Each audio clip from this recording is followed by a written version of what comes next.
134 Bapak Ibu, kita lihat setelah kata-kata inilah Injil Yesus Kristus, karena itu kata-kata imam ya. Nah, di situ dikatakan dengan ibu jari imam membuat tanda salib pada Injil yang akan diwartakan, lalu pada dahi, mulut dan dada. Hal yang sama juga dilakukan umat. Nah, tahu Bapak Ibu apa yang harus dilakukan umat? Ternyata menurut 134 pemahaman saya loh ya, dari kata-kata ini, dengan ibu jari imam membuat tanda salib pada Injil, baru setelah itu pada dahi, mulut dan dadanya. Hal yang sama dilakukan oleh umat. Artinya umat juga melakukan yang sama Bapak Ibu. Sebelum umat terpujilah, ya terpujilah Kristus lalu. Nah, terpujilah Kristus dulu baru membuat salib ya. Jangan terpujilah Kristus, bukan. Terpujilah Kristus dulu. Nah, ketika terpujilah Kristus itu di sini dikatakan buat dulu tanda salib di Injil kalian masing-masing. Baru di jidat kalian, mulut kalian dan dada kalian. Ya kan? Di teks ini loh.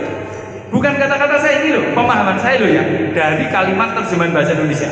Karena kita tidak membaca yang Latin atau Inggris ya. Di Indonesia dikatakan begini. Dengan ibu jari imam membuat tanda salib pertama di mana? Bukan di dahinya, di Injil yang mau dia baca. Lalu baru dahi, mulut dan dada. Hal yang sama umat juga, ya kan? Nah, berarti selama ini kita langsung dibantu kita sendiri. Nah, gitu. Padahal bawa tidak membawa. Lihat teks misa kan onten, Pak. Ya kalau bawa, kalau nggak bawa ya sudah. Masa Anda mau enggak. Tapi kalau Anda bawa, mengapa nalarnya masuk akal? Mengapa coba? Karena yang mau saya torehkan di sini harus saya ambil dari tempat lain terlebih dahulu gitu kan? Saya buat di sini. Nah, gitu loh Bapak Ibu, gitu ya. Jadi prinsipnya 134 itu mengajarkan. Jadi ketika membuat tanda salib di dahi, mulut dan dada itu tidak disertai dengan kata-kata terpujilah Kristus. Mboten, tapi terpujilah Kristus dulu. Setelah selesai dikatakan, baru membuat di kitab sucinya, Injilnya, baru dahi, mulut dan dadanya. Maka ini itu doanya bukan terpujilah Kristus, bukan. Doanya semoga sabdaku taruh di silakan rumusannya nanti Anda bisa membuatnya sendiri. Lalu ku wartakan dan ku renungkan. Nah gitu. Maka ini bukan sebaiknya terpujilah Kristus. Nah, enggak. Tapi ini juga bukan dalam nama Bapa dan Putra dan Roh Kudus, juga bukan. Maka betul gereja itu konsisten mengajarkan tanda salib itu hanya 2 kali. Artinya menyebut dalam nama Bapa, Putra dan Roh Kudus, amin, hanya di awal dan di akhir. Karena ketika kita membuat tanda salib di kitab suci, di Injil dan di dahi, mulut dan dada, kita tidak membuat tanda salib dalam arti Bapa, Putra dan Roh Kudus, amin. Gitu ya. Iya betul Bu, untuk dimuliakan Tuhan. Oh iya, karena ini teks terjemahan 69 Bu. Maka dengan ini kan ada yang dengar. Karena kita share di YouTube toh. Maka supaya yang kawogan itu nanti mengubah, karena terjemahan ini terjemahan lama memang. Meskipun kalau kita melihat teks ini imprimaturnya, aprobasinya, disahkannya kembali itu tahun 2002. Jadi sebetulnya sudah diperbarui, pengesahannya diperbarui, tetapi teksnya rasanya masih ada yang lama. Gitu ya. Terpujilah Kristus, ya kita tahu. Ya, terpujilah Kristus. Jadi inilah Injil Yesus Kristus menurut siapa? Terpujilah Kristus dikatakan dulu, lalu membuat tanda salib di Injil, di dahi, mulut dan dadanya. Berarti membuat tanda salib kita ketika sebelum mendengar Injil berapa kali? 4 kali. Kitab Injil, dahi, mulut dan dada. Ini loh 134 loh ya. Jangan protes pada saya loh ya. Nah ini 134. Dalam? Enggak.